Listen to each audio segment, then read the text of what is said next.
औज़ुबिल्लाहिमिनश्शैतानिर्रजीम बिस्मिल्लाहिर्रहमानिर्रहीम। शुरू अल्लाह के नाम से जो बड़ा मेहरबान नहायत रहम करने वाला है। तमाम तबीरनामा 126 देखने वालों को मैं नाज़िर नजम खुशामदीद कहता हूँ और उम्मीद करता हूँ कि आप सब खैरियत से होंगे।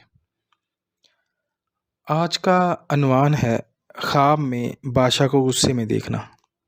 अगर कोई शख्स ख्वाब में बादशाह को गुस्से में देखता है तो उसकी क्या तबीर हो सकती है।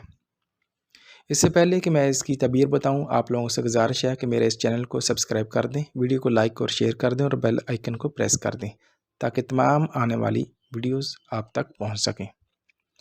आज का अनवान है ख्वाब में बादशाह को गुस्से में देखना। अगर कोई शख्स ख्वाब में बादशाह को गुस्से में देखता है तो उसकी तबीर ये है कि गम आ सकते हैं, उसको गम और परेशानी आ सकती है और उसकी किस्मत में जो है बदलाव आ सकता है। यानी अगर उसकी कोई वो मुलाज़मत करता है तो उसका हो सकता है कि वो उसका जो आका है, जिसके जो वो मालिक है, वो उस पर रंज हो और हो सकता है कि उसको अपनी नौकरी से भी हाथ धोने पड़ जाएं। तो रोज़ी रोटी में भी ये कमी की निशानी है, यानी कि ये बायस परेशानी की निशानी है। यही इसकी ताबीर थी। अपना ढेर सारा ख्याल रखिएगा। अल्लाह हाफिज़।